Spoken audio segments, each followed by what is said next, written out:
Entreprendre en Wallonie. Par où commencer? Et qui peut m'aider? Que vous soyez indépendant, salarié, chef d'entreprise, étudiant ou demandeur d'emploi, le 1890 est là pour vous orienter. Parce qu'y voir plus clair, c'est déjà avancé. 1890.be, l'essentiel pour entreprendre en Wallonie.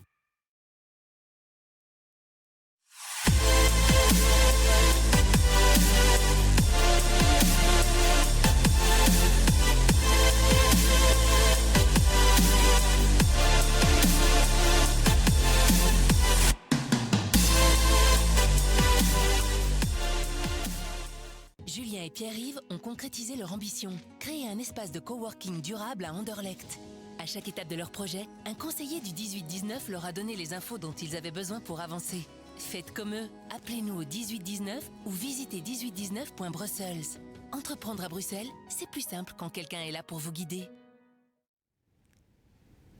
Mesdames et messieurs, bonsoir et bienvenue au salon 6 Days, 6 jours pour lancer/développer ma boîte. C'est le salon Figital de l'entrepreneuriat qui a déjà commencé ce lundi et qui va se poursuivre jusqu'à ce samedi 2 octobre. Alors le salon Figital de l'entrepreneuriat, comme son nom l'indique, on y parle entrepreneuriat sous toutes ses facettes, que ce soit le marketing, la RH, la logistique, le juridique, la vente, etc., etc.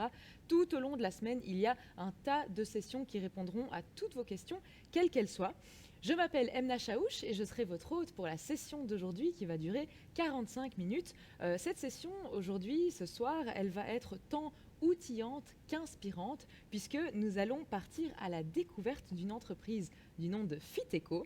C'est un projet qui a été fondé par 3 bio-entrepreneurs qui ont développé des biostimulants naturels pour les plantes. On vous expliquera plus spécifiquement qu'est-ce que ça signifie, avec pour effet de renforcer les cultures contre les aléas climatiques, la sécheresse, les hautes températures, etc. Alors aujourd'hui, il faut savoir qu'ils constituent une équipe de plus d'une vingtaine de personnes, donc ils ont vraiment bien grandi et ils adressent un marché mondial. On va voir aujourd'hui avec notre intervenant, que je vais présenter dans un instant, comment est-ce qu'ils ont fait pour tracer et tenir le cap à travers toutes les questions du démarrage, et puis comment maintenant ils surmontent les défis de la croissance. Pour m'accompagner ce soir, eh bien, c'est le cofondateur de Fiteco, j'ai nommé Guillaume Ouegria. Bonsoir Guillaume. Bonsoir Emna. Bienvenue, on est super content de t'avoir ici. On a pris énormément de plaisir d'ailleurs, moi en tout cas j'ai pris énormément de plaisir à préparer cette session, c'est une magnifique histoire. Et ce qu'il y a de très spécial dans cette session, c'est qu'on va traverser tous les sujets liés à l'entrepreneuriat, parce que la plupart des sessions, en fait, on se concentre sur la vente, le juridique, ceci, cela. Avec toi, on va pouvoir vraiment non seulement parler de concret, mais en plus vraiment aller sur un large éventail de sujets, donc on se réjouit vraiment. Pendant toute la présentation, vous allez voir quelques slides qui vont défiler, ceci pour vous illustrer un petit peu l'entreprise Fiteco et puis les membres qui la constituent, comme ça vous visualisez un petit peu aussi de quoi est-ce qu'on parle. Nous sommes partis pour 45 minutes. Bienvenue à vous. Si vous avez des questions, des envies de réagir, allez-y. Le chat est fait pour ça. Vous pouvez vraiment profiter de la présence de Guillaume pour poser vos questions et avoir une réponse personnalisée à vos interrogations. Nous sommes donc partis, Guillaume. On y va. C'est parti. Alors, si on reprend l'histoire un petit peu depuis le début. On est en 2014. Tu es étudiant bio-ingénieur à Bruxelles. Tu me corriges si jamais... Oui, en 2014, j'étais plus trop étudiant, mais bon. Ok, d'accord. tu vas me corriger alors on a avec démarré la l'histoire. boîte en 2014. Ouais. D'accord. Ok. Donc, à la base, toi, tu as étudié bio-ingénieur à Bruxelles. Oui. Et puis, vous avez créé le projet Fiteco. La première question qu'on a pour toi, c'est comment l'idée de ce projet est arrivée en 2014 ou un petit peu plus tôt. Ouais, donc c'est des projets comme ça se constitue en fait dans le temps. Ça démarre, il y a des origines, ça prend plusieurs années avant de réellement finalement percoler. Et donc auparavant j'étais déjà chercheur dans un centre de recherche que je salue d'ailleurs, Materia Nova, donc en région wallonne. Et c'est là que j'ai rencontré donc un des autres cofondateurs de Fiteco, qui est Juan Carlos, dont vous verrez peut-être quelques images sur certains slides. Et donc on a aimé travailler ensemble. Et à un moment, on a voulu développer une nouvelle technologie, développer quelque chose qui n'existait pas encore. Et on a voulu le faire au début en spin-off du centre. C'était pas tout à fait le domaine de l'agriculture du centre. Et donc au final, on a trouvé nos propres capitaux, on a démarré la société. Mais ça, c'est toute une histoire dont on va parler, je pense, maintenant. Oui. Et puis vraiment, allons-y, parce qu'au début, donc toi, tu es étudiant, tu n'es pas forcément axé plantes. Tu rencontres Juan Carlos. Non, en fait, à l'époque, j'étais déjà responsable de toute la partie biotech, en fait, la partie biotech du centre de recherche, plutôt dans le développement de projets innovants, justement. Donc là, à la base, je suis rentré dans le centre après un premier emploi, et là, j'étais employé chercheur. Et donc, voilà, j'ai eu un premier projet, on va dire, de recherche. C'est un centre qui est très axé sur la recherche industrielle. Donc, on développe des applications qui ont vraiment une fonctionnalité par la suite. Donc on ne va pas faire juste de la recherche fondamentale, c'est un petit peu différent. Donc on va développer un produit réel pour l'industrie. Et là, il y a eu un très beau projet, à un moment qui est de 2 ans, dans lequel on avait posé 2 brevets. On a été en grosse collaboration avec l'industrie. J'ai vu des choses du concept en fait, qu'on a drafté avec les gens de l'entreprise jusqu'à des premiers, on va dire, des pilotes industriels, des assez grands fermentateurs. Donc voilà, à l'époque, mon expertise, c'était plutôt microbiologie, upskilling de procédés, voilà, vraiment, et toute la technologie, on va dire, enzymatique. Donc il y a des enzymes, on pourra en discuter après. Et donc voilà, c'est un projet qu'on a mené avec l'équipe biotech là, du centre. Ça s'est super bien passé, et puis après, ça s'est arrêté. Voilà, c'est parti chez l'industriel. Et c'est quelque chose que j'ai beaucoup aimé. Et à ce moment-là, je me suis dit, voilà, le monde, j'aimais bien le labo, mais j'aimais beaucoup aussi développer les idées, développer des projets. Et j'ai fait un petit MBA à Solvay et ça m'a aidé en fait, à vraiment voir que je voulais développer ma boîte. Donc il se passe quelques années, il se passe vite. Dans le centre, j'ai travaillé déjà au total presque 10 ans. Et en parallèle, j'ai rencontré Juan Carlos. On avait déjà travaillé 4-5 ans avant de créer Fideco, presque ensemble. Ça, c'est aussi, vous allez voir que l'équipe fondatrice dans un projet est super importante. J'ai toujours adoré les startup week-ends, des choses comme ça, mais c'est vrai que connaître les gens avec qui on entreprend, ça évite pas mal d'écueils au début. On savait déjà travailler ensemble, on savait la valeur de chacun. Et donc voilà, c'était... À ce moment-là, on a eu cette idée, mais elle a pas mal maturé. On a aussi rencontré Bénédicte, Bénédicte qui est la 3e cofondatrice de Fideco, qui a plus un profil, on va dire, business, et qui a été celle qui nous a vraiment poussé, on va dire, à en faire vraiment une société. Parce qu'au début, avec Juan, on avait plutôt l'idée de, comme chercheur, on développe plutôt de l'IP, le brevet, et on va faire un business model type out-licensing, donc on va vendre le brevet à une plus grosse société. C'est pas si facile que ça à mettre en place, ce genre de business model non plus. Donc, et en fait, on n'a pas pu vraiment le mettre en place. Donc on est parti vraiment sur un business model beaucoup plus standard où on développe tout finalement et on finit par vendre le produit à des distributeurs, etc. On reviendra sur le business model après, mais ça a une implication. Donc Bénédicte a rejoint l'équipe. On est rentré à l'époque en 2013 dans un incubateur, on va dire ça. Ça s'appelait Green Lab. Maintenant ça s'appelle Green Lab, mais c'était la BSE Academy pour un Brussels Sustainable Economy. Donc c'était organisé par, à l'époque c'était, on est toujours proche du 18-19, donc maintenant ça s'appelle Hub. Donc vraiment un incubateur où on a eu du coaching, on a eu, c'était pas vraiment ciblé science, mais c'était par contre il y avait le côté business, et c'est pas qu'on nous a donné des outils qu'on ne connaissait pas en sortant du MBA ou avec Bénédicte qui est quand même un profil business, mais on a des échéances. Et donc dans ce genre je conseille à tout le monde de faire ce genre d'incubateur, parce que ça va vous obliger à rentrer un business plan même s'il n'est pas fini, ça va vous obliger à faire des cold calls à des potentiels clients, même si ce n'est pas forcément toujours après, mais au moins on voit est-ce qu'il y a un intérêt ou pas pour la technologie. Est-ce que, il y a pas mal de choses qu'on valide qui coûtent pas très cher, et on apprend vraiment à finaliser un premier projet. Et là, en 2014, on a créé Société en mai dans l'incubateur. On était deux sociétés à se faire créer parmi une dizaine en fait, des projets. Et voilà, c'était notre premier succès, on va dire. On a remporté un petit prix là, un prix Triodos, etc.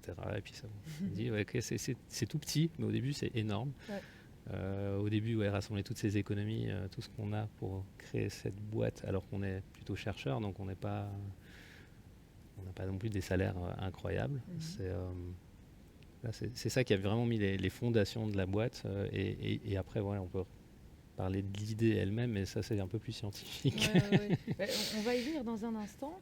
Et donc là, on a posé les bases. Donc vous rentrez dans cet incubateur, vous développez les prémices de Fiteco. Mais à ce moment-là, en fait, vous êtes tous les trois encore salariés. Oui, ça c'est un autre point. Ça c'est peut-être un peu original, mais quand on démarre une boîte, on prend beaucoup de risques.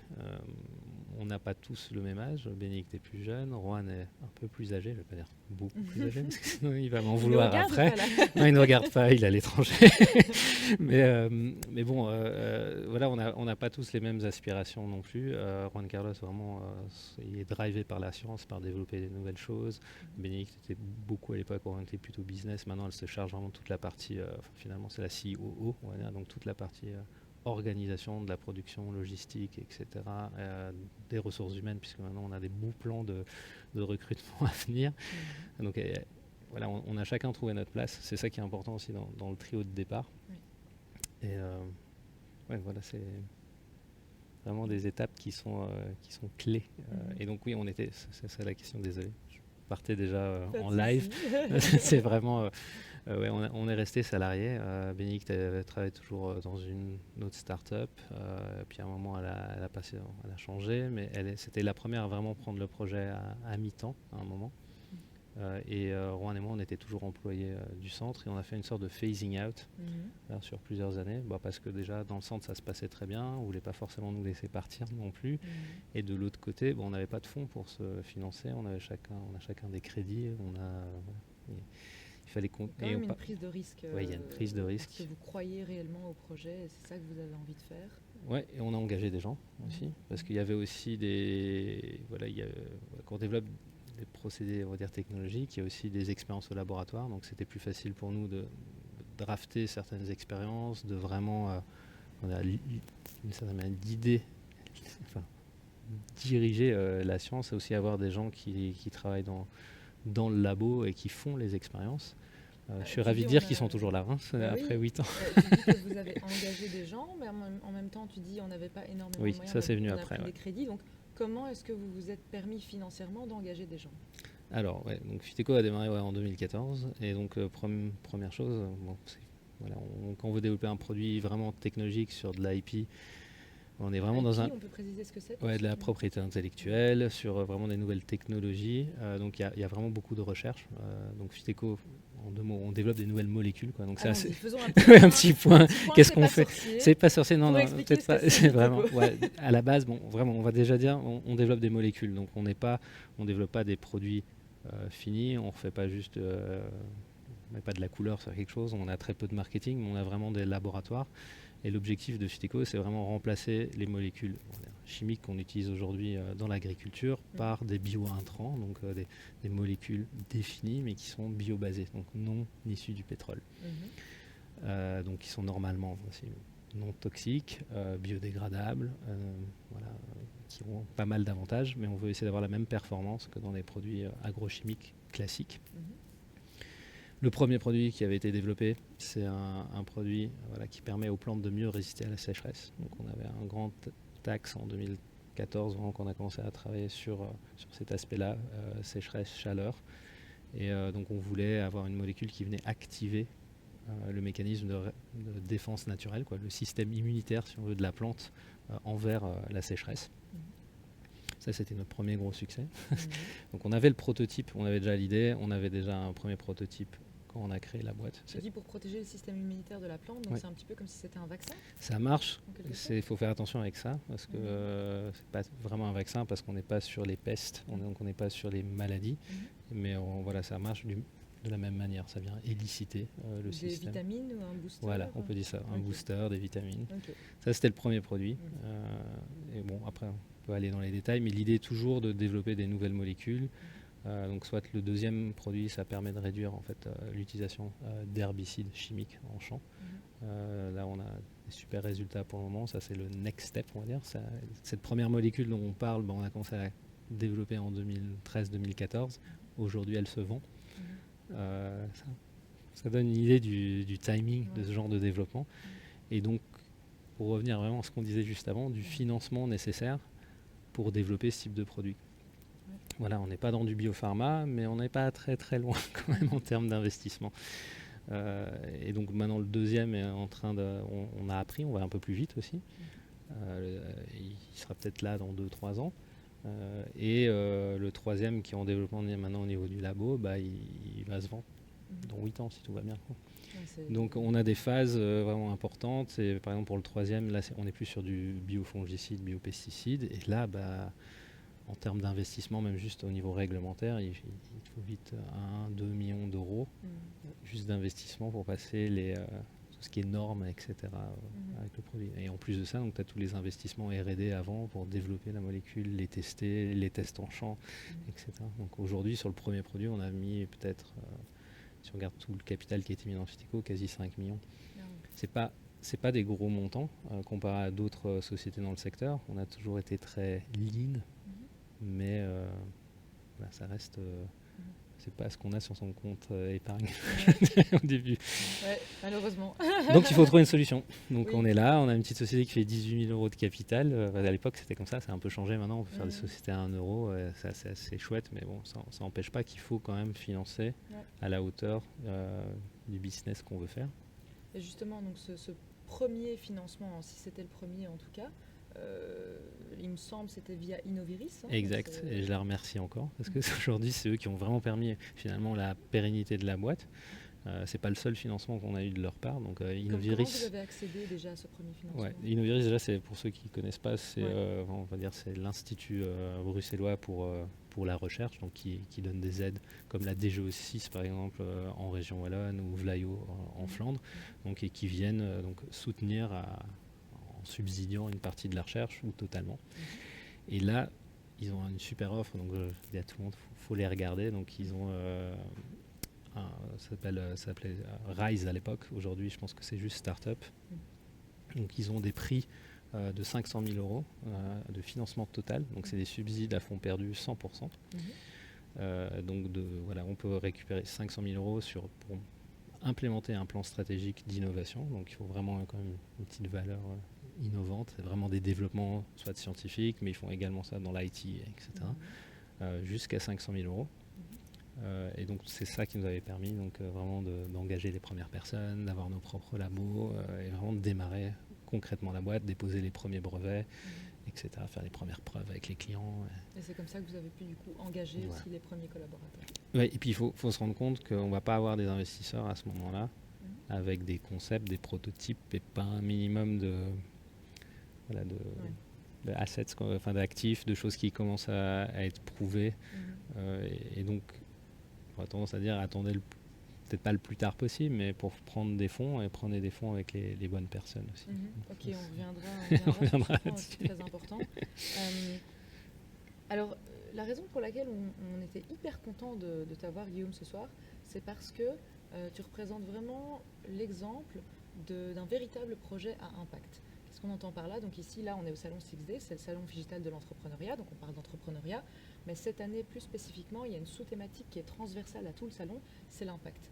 Et on entend ça au sens de la transition sociale, sociétale, environnementale. Et nous, on est réellement convaincus qu'aujourd'hui, on a besoin d'avoir des projets qui ont un impact vraiment fort, de grande ampleur. Et c'est le cas justement de Phyteco, puisque là, on va vraiment toucher à un secteur qui est quand même assez large, l'agriculture, et à un niveau mondial. Mais de ton point de vue à toi, quel est cet impact justement environnemental, social? À quel niveau est-ce que vous arrivez à aller? Dans quel pays est-ce que vous êtes? Quel est l'impact que toi, tu vois vraiment concrètement? Oui, j'espère en tout cas, mais moi je le sens. C'était quelque chose qui était présent depuis le début. Donc dès le début, il y avait certaines valeurs qui étaient là parmi les 3 fondateurs, qui sont partagées. Donc ça, c'est super important de s'associer avec des gens qui partagent les valeurs. Et pareil pour les gens qu'on engage. Aujourd'hui, on engage sur les valeurs aussi. Ça va être difficile d'avoir quelqu'un qui va jurer que par la modification génétique, etc. Et si on n'est pas du tout en phase, j'ai pas dit que c'est des mauvaises technologies, attention, je sais pas qui nous écoute. Par contre, ce qui est important, on a des valeurs autour de la nature. Donc tous les produits vraiment qu'on développe chez Phyteco sont basés soit sur des produits naturels, extraits de plantes à la base, et qui par la suite vont émuler la nature. Donc soit on va faire du biosimilaire, donc faire des choses qui sont proches du système naturel, soit on va booster le système naturel comme le premier produit là qui existe déjà à la base dans la plante.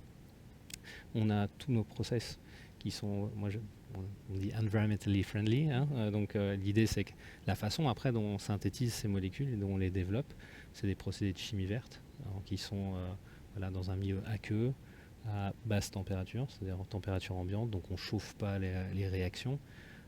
Donc on n'a pas une grosse consommation d'énergie, c'est plutôt cool à l'heure actuelle avec le prix de l'énergie.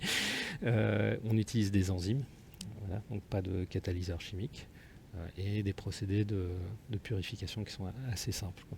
Donc là c'est assez merveilleux quand on entend tout ça, mais bon, l'idée c'est vraiment d'utiliser les outils le plus naturel possible, mais quand même avoir un produit. Alors, ensuite on est des scientifiques, donc on veut un produit qui fonctionne, qui est basé sur des... on connaît la structure exacte de nos molécules, on sait comment elles fonctionnent sur les plantes. Donc c'est vraiment, pour moi, c'est les agrochimiques 2.0 ou 3.0. Enfin, on arrive sur quelque chose qui est nouveau, mais qui est compatible aussi avec à la grande échelle, quoi, avec l'agriculture de masse. Donc Fideco n'a pas pour vocation de développer des produits seulement pour l'agriculture organique, bio, etc. Mais c'est vraiment qu'ils puissent être utilisés par tous les fermiers, sans changer forcément la façon qu'ils ont travaillé aujourd'hui. C'est pour, on va dire, la transition écologique, comme ils disent en France. Mais c'est vraiment... non, mais c'est vrai. Le but, c'est vraiment pas... c'est que les produits, on sait pour qu'ils soient adoptés. C'est quelque chose qu'on a remarqué au travers de l'expérience des 8 dernières années. Pour qu'ils soient adoptés, il faut qu'ils soient compatibles soit avec les process industriels qui sont déjà en place chez des compagnies semencières ou autres, soit qu'ils soient compatibles avec comment les fermiers travaillent aujourd'hui. Donc aujourd'hui, un fermier a des fois, il y a des fois une personne qui gère 200 hectares. Ils ont un tracteur avec un gros tank derrière et on met dedans les fertilisants, des pesticides et on mélange tout. Ils font un passage. Vous pensez que même si vous avez un produit qui va donner 10% de rendement, en plus, etc., vous avez à motiver le fermier d'aller prendre son tracteur, passer tous ses champs. Ça va lui faire X jours de travail. Le coût du tracteur, de l'énergie justement, du diesel, etc. Ça a un impact aussi, donc il faut que ce soit compatible. Voilà. Okay. Je ne vais pas digresser, mais c'est super important. Donc, c'est un principe de base de l'entrepreneur, c'est vraiment être à l'écoute de ses clients pour pouvoir répondre à son besoin de la manière la plus appropriée possible. Donc, et comment réussir à faire le plus d'impact aussi, parce qu'on peut très bien toucher, aujourd'hui c'est sûr, je trouve que c'est génial, l'agriculture biologique elle vend en poupe, on a peut-être 5% du marché, peut-être 7% dans certains pays européens, mais voilà, donc ça veut dire qu'il y a 93% qui sont toujours de l'agriculture conventionnelle et c'est ceux qui font les plus grandes surfaces. Et donc si on arrive à mettre des produits qui permettent de réduire l'utilisation d'agrochimiques dans ces endroits-là, on fait un plus gros impact. Le deuxième produit, par exemple, à la base, on voulait développer un bioherbicide, ça n'a pas forcément marché, mais on a trouvé certaines choses qui permettent de l'associer à des produits chimiques existants. Alors on peut dire, mais c'est pas tout à fait vos valeurs. Mais en fait, en s'associant peut-être avec certaines grosses agrochimiques, on arrive directement à un volume de marché et on est là sur des millions de litres et on réduit jusqu'à 50% l'utilisation d'herbicides de manière globale. Donc là, l'impact, il est énorme. Ou sinon, on aurait pu développer notre petit herbicide, etc. Et le développer, on en vend, comme on fait maintenant pour les premiers produits biostimulants, on en vend 20 000 litres cette année, 50 000 litres l'année d'après, etc. Et donc ça a une prise de marché, on va dire, incrémentale, alors que de l'autre côté, on arrive avec le leader, on switch, et on est direct sur X millions de litres, quoi. Donc et là, tu as un impact global, et ça s'aligne super bien avec les targets de l'Europe pour 2030, quoi. Magnifique, super. Alors tu mentionnais un petit peu plus tôt brièvement le côté, tu as parlé de brevets. Ouais. Donc là, on est quand même sur un projet innovant. Qui dit innovation dit souvent protection juridique. Au début, vous avez commencé directement avec des brevets. Ouais. Pourtant, ce n'est pas forcément le processus le plus simple ni le moins cher en termes de protection juridique. Mais raconte-nous un petit peu comment ça s'est fait tout ça. Ouais, ça dépend aussi de quel milieu on vient. Donc nous, on vient du milieu plutôt scientifique, recherche, etc. Donc c'est un milieu... On était déjà un peu familier avec ce milieu-là. Mais c'est clair que suivant ce qu'on fait, il faut bien analyser peut-être d'autres types de protections qui sont plus adaptées. De notre côté, oui, on a déposé assez rapidement des brevets parce qu'en tant que petite start-up, petite société. Donc à la fois, principalement c'est pour des investisseurs. Donc pour eux c'est important d'avoir, ça va faire des actifs dans la société. Ça va donner une certaine valeur à la société. Et ce qui en tant que fondateur est quand même assez important après, puisque c'est là-dessus qu'on va se baser pour les parts et pour les tours de table suivants. Maintenant, c'est aussi important des fois pour les clients. Donc ça prouve une certaine innovation. Une fois que, suivant les reviews en fait, au niveau européen, nationaux, etc. Et demain, ça donne des exclusivités sur certains territoires, pour certaines applications, etc. Donc c'est un monde assez spécial. Il faut se faire bien encadrer, ça coûte cher. Donc le premier brevet, on a peut-être dépensé 200 000 € là-dedans. Donc c'est pas rien. Je ne sais pas si on a toujours eu il faut vraiment bien réfléchir à la stratégie commerciale ensuite. Donc nous, on a regardé partout où cette technologie pouvait être d'application et on a pris plein d'extensions. Voilà, bon, il en a pris dans des pays qui ne sont pas forcément faciles ou qui ne respectent pas toujours le droit des brevets. Donc de toute façon, on a peut-être perdu un peu d'argent là dans l'histoire. C'était peut-être pas nécessaire non plus. Donc il ne faut pas forcément prendre les brevets au plus grand scope possible. Après, il y a autre chose qui est super important, c'est la différence au niveau des brevets entre un brevet, là, je vais aller un peu plus technique, mais on va dire, on pourrait avoir plus ou moins 3 types de brevets. Il y a des brevets sur le process. Donc là, ne faites pas ça, jamais. Il ne faut jamais faire ça, parce que donc vous donnez, c'est un brevet de comment on va produire ce que vous faites. Donc tout le monde, après les brevets, l'idée d'un brevet, c'est que tout le monde a accès à l'innovation et que ça, foster innovation, ça va permettre aux autres de se baser dessus pour inventer d'autres choses. Donc c'est aussi, on partage, c'est pas du open access quand même, mais on partage l'innovation et l'objectif, c'est qu'en échange de ce partage-là, on a pendant 20 ans une protection contre la concurrence sur ce qu'on a mis. Mais ça n'empêche pas quelqu'un d'autre de venir reprendre la molécule qu'on a brevetée, l'utiliser pour autre chose et rajouter un innovative step, donc une nouvelle invention sur ça. Et donc le but des gouvernements là-dedans, c'est de booster l'innovation. Et donc il y a comme je disais, des brevets de process. Là, mon conseil, c'est de le garder en trade secret, comme on dit. Donc, c'est de le garder en secret d'affaires dans la société et donc d'être bien sûr de bien protéger ça aussi. Il y a des process à mettre en place aussi au sein de la société pour cet aspect-là. Après, il y a des brevets vraiment sur vraiment la composition. On va dire. Donc, on va dire, la molécule, un tel, etc. Donc ça, c'est les brevets les plus forts. Ça, c'est génial. Et puis après, si on n'arrive pas à voir ça, parce que c'est quand même assez compliqué, parce qu'on va toujours trouver des fois cette molécule qui peut être utilisée pour autre chose, etc. Il y a les brevets qui sont les plus communs d'une certaine manière, c'est on the use of.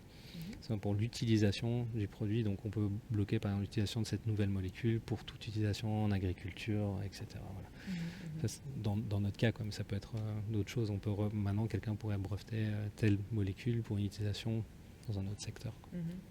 Ok.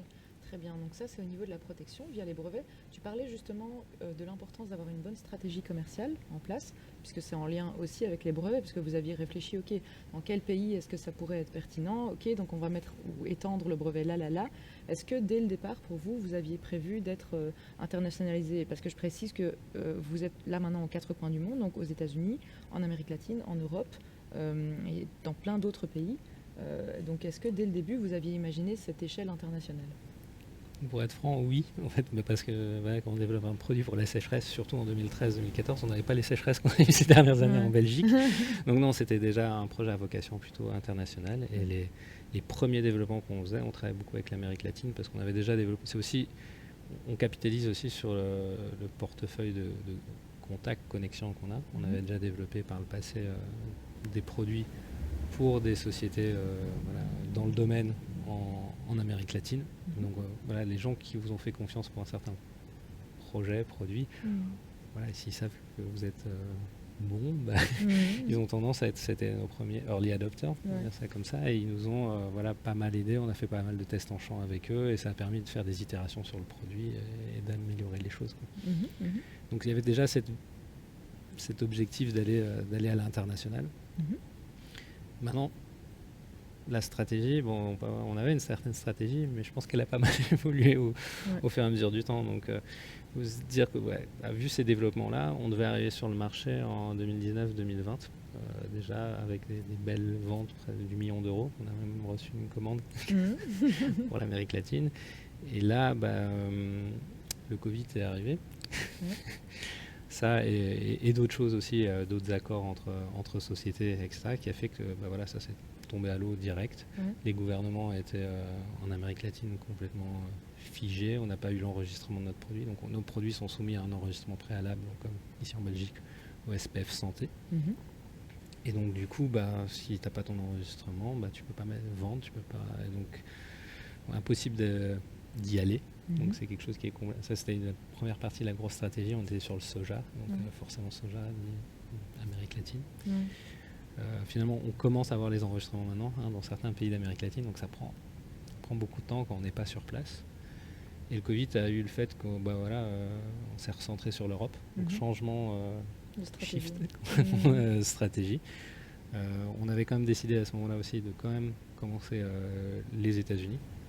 Malgré le Covid, etc. Et donc on a lancé tous les tests en champ là-bas et on a commencé à travailler avec des consultants locaux pour le développer. Et ça marche pas mal parce qu'on n'est pas encore aux États-Unis. Enfin, on est enregistré maintenant aux États-Unis et si tout va bien, l'année prochaine, on va être dans les champs au printemps.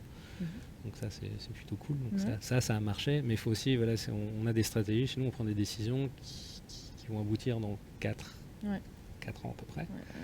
Et entre les 4 ans, qu'est-ce qui se passe? Donc on a eu un super deal avec une des plus grosses sociétés semencières pour le produit, une société française, mais dont les principaux marchés sont l'Europe de l'Est, l'Ukraine et la Russie. Et donc on mettait, ce printemps-ci, on devait démarrer là-bas. Et on a laissé tomber la Russie et en Ukraine aussi pour le moment.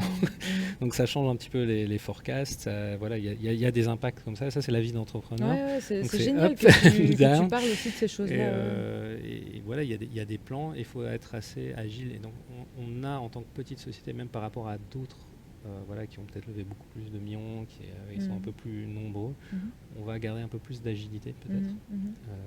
Et on a pu pas dire retourner la veste, parce qu'on a quand même des tests en champ, il y a beaucoup de choses qui font que on ne peut pas d'un coup dire ok, finalement maintenant on va en Ouzbékistan, non, ça se passe pas tout à fait comme ça. Mais on a quand même plus de flexibilité dans la structure quand on est petit. Alors il y a une chose que tu m'as dite qui moi m'a assez fort interpellée. Tu as dit on commence seulement maintenant à faire de l'argent. Mais qu'est-ce que ça veut dire? Parce que tu nous dis oui, voilà, on a engagé dès le début, etc. Et là, ça fait 8 ans qu'on est en activité et on commence seulement à faire de l'argent. Mais qu'est-ce que ça veut dire? Et comment vous vous financez? Comment est-ce que l'activité tourne? Là, c'est le moment de renvoyer la balle à mes investisseurs. On a plusieurs choses. Donc, comme je dis, il y avait le prix Innoviris qui a démarré en 2015, qui a beaucoup aidé. On a continué à faire plusieurs projets R&D tout au long de la vie de Fiteco. Donc, tous les développements R&D, toutes les nouvelles molécules. Donc, on a accumulé un nombre de projets de recherche assez important. Donc, finalement, la plus grande partie de presque notre capital est venu via des subsides et la base en fait est venue via des fonds. Donc là c'est là que c'est important de choisir les bons partenaires. Donc au tout début on a vu des business angels, on a vu certains types de fonds, mais il faut qu'ils soient alignés avec la façon, avec la vision qu'on a de la boîte, avec les valeurs qu'on a. Et c'est pas toujours compatible avec certains, on va dire, VC très agressifs. C'est pas forcément compatible avec des business angels qui ont des fois aussi des timings de retour sur investissement qui sont plus courts, comme certains VC. Et donc il faut trouver les fonds qui, pour nous, qui devaient comprendre qu'avant 8 ou 10 ans, la molécule serait pas sur le marché.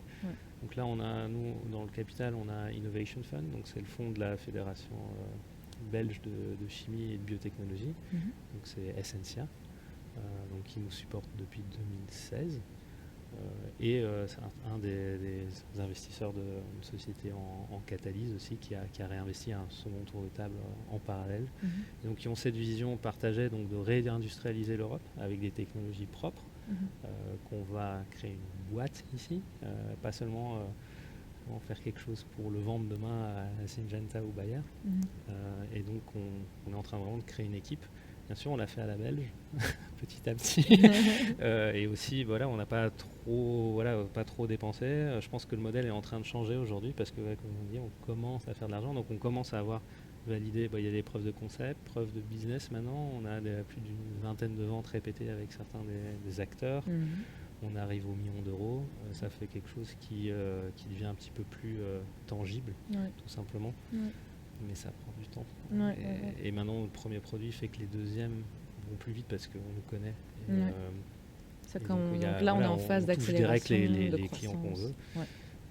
Et maintenant, voilà, on se retrouve avec une équipe de 15 personnes, un peu plus, avec les consultants, etc. Mais on est dépassé.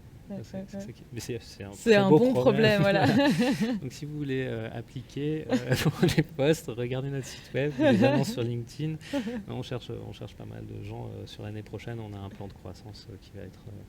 on va doubler normalement. Ok, et comment est-ce qu'on fait justement quand on grandit et qu'on veut structurer un petit peu tout ça? Comment est-ce que ton rôle à toi aussi évolue? On appelle Bénédicte.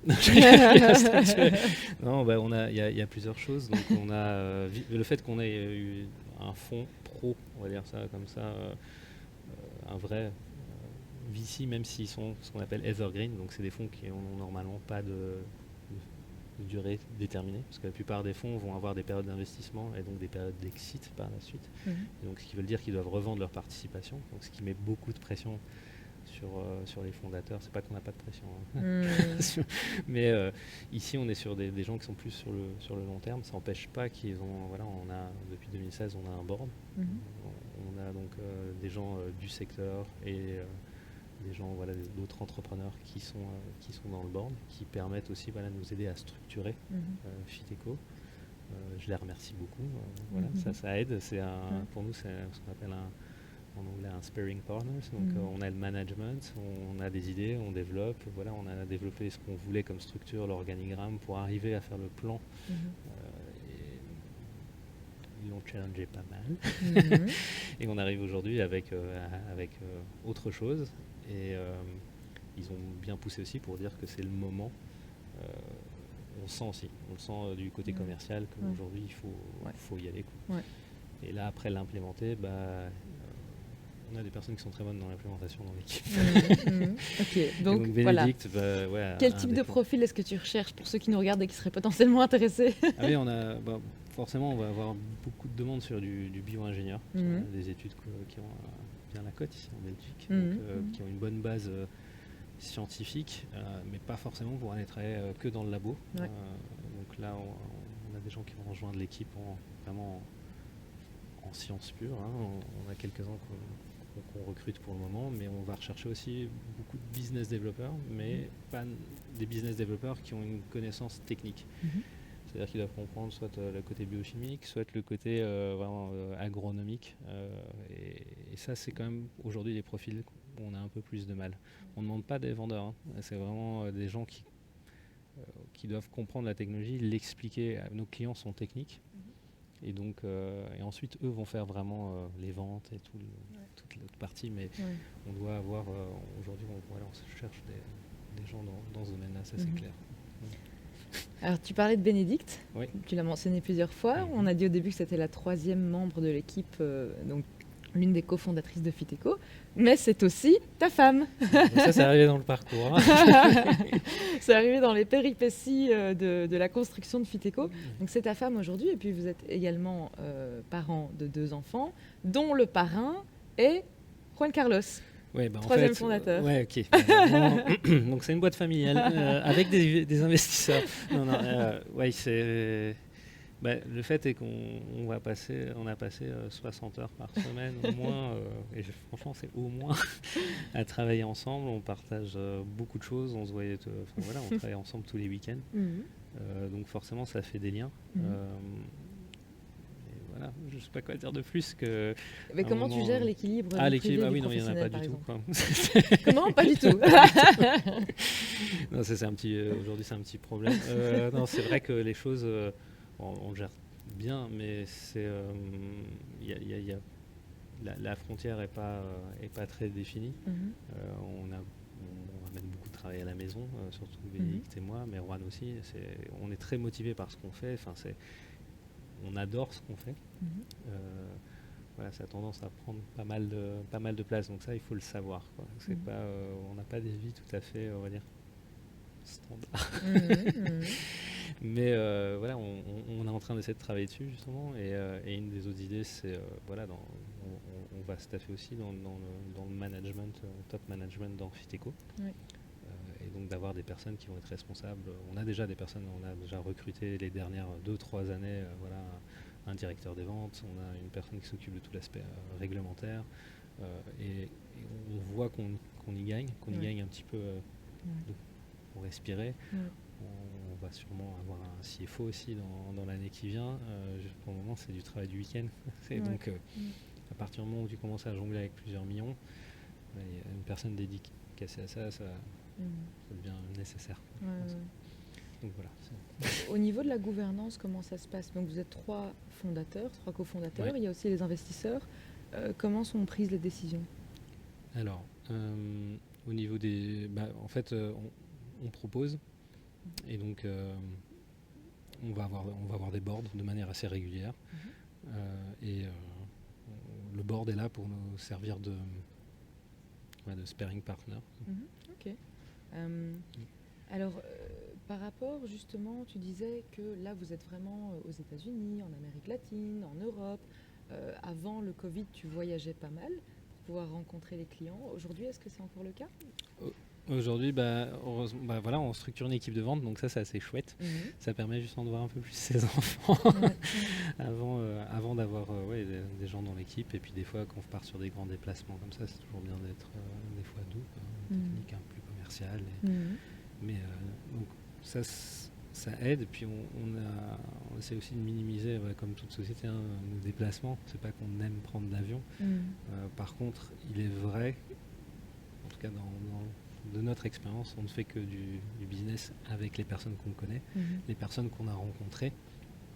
Et comme on est sur des temps d'acquisition client qui sont très longs, donc voilà, on a au minimum 2 ans de test en champ, et précédé par une année des fois pour un premier test pour voir si ça marche plus ou moins.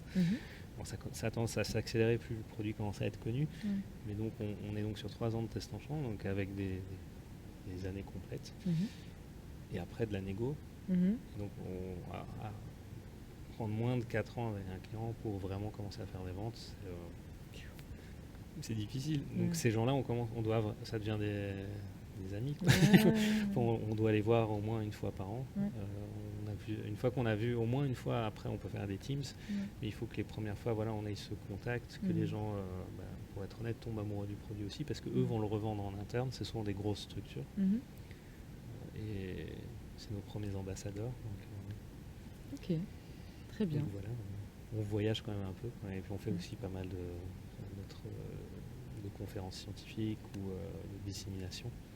C'est comme ça qu'on se fait un petit peu connaître dans le secteur en particulier, quoi. D'accord. Quelle est ta vision pour Fiteco pour l'avenir? Jusqu'où est-ce que vous voudriez aller? À quoi ça ressemblerait, Fiteco, dans un monde idéal? À court terme, court terme, j'ai appris de ne pas faire des plans trop. Ça peut changer. Non, on aimerait bien une boîte quand même d'une bonne 50aine de personnes, toujours voilà, dans la région. Avoir voilà, ce pipeline qu'on a commencé à dessiner maintenant qui arrive sur le marché. Donc voilà, c'est une bonne PME, connue dans le secteur. Bon, on commence à déjà être reconnu vraiment dans le secteur. On est comme des disrupteurs, quoi, innovateurs. On a eu vraiment pas mal de reconnaissance sur cet aspect-là. C'est vraiment une nouvelle technologie, une nouvelle façon de faire les choses qu'on a développée. Donc pour ça, c'est plutôt en bonne voie, quoi, on va dire, pour arriver à cet objectif-là, quoi. Et ce qui était marrant de regarder, c'est les papiers et les plans qu'on a fait au démarrage de la boîte, et de les regarder maintenant. Et de finalement dire, ok, maintenant on est exactement là où on avait dit en 2013-2014 qu'on voulait être. Pas mal du tout. On avait parlé d'une boîte d'une quinzaine de personnes qui fait principalement de la R&D et qui potentiellement un out-licensing business model. Bon, là on l'a pas vraiment mis comme ça. On n'est pas aussi rentable que ce qu'on espérait, tout a pris un peu plus de temps, mais on n'a pas fait vraiment d'erreur non plus. Donc Magnifique, Ça beau se passe, parcours. Ouais, on est super contents. C'est génial. Donc magnifique parcours. Si c'était à refaire, est-ce que tu ferais, oui, non? Est-ce qu'il y a des choses que tu ferais différemment peut-être? Je pense comme tout le monde, il y a toujours des petites choses qu'on ferait éventuellement différemment. Notamment, je pense qu'on a tous pris de la maturité. Mhm. Il y a 10 ans, j'avais 30 ans. Et ouais, ça change. Voilà, on évolue, on apprend beaucoup de choses. On apprend beaucoup avec les clients, avec le business développement. Et j'ai aussi beaucoup appris des levées de fonds, du côté financier là derrière. Et il y a peut-être des choses qu'on ferait différemment, mais pas l'essence, quoi. Je pense qu'on reste accroché aux mêmes valeurs et que voilà, on n'a pas fait de grosses erreurs. Voilà, que je dis, ça, je le ferais pas. Ouais, forcément, si j'avais su, on n'aurait pas lancé le projet plutôt en Amérique latine ou en Ukraine, etc. Mais Oui, il y a des choses qu'on ne peut pas savoir aussi. On ne maîtrise pas, quoi. On approche de la fin ici. Est-ce que tu aurais un ou peut-être plusieurs conseils à fournir à tous les entrepreneurs qui nous regardent? Ça, c'est un petit peu... Non, je pense qu'il faut vraiment aimer son projet. Faut aimer, faut vraiment être passionné par ce qu'on fait. S'entourer des bonnes personnes, mais également surtout au niveau des fondateurs. Je crois que ça, c'est l'équipe clé. Voilà, si vous rencontrez nos investisseurs, je pense qu'il y a une des raisons pourquoi ils ont investi dans Fiteco, c'est parce qu'ils ont investi dans l'équipe. Ils savaient qu'on allait des fois prendre un an de retard sur certains plans financiers et autres, quoi, mais ils pensaient qu'on avait les capacités de rebondir.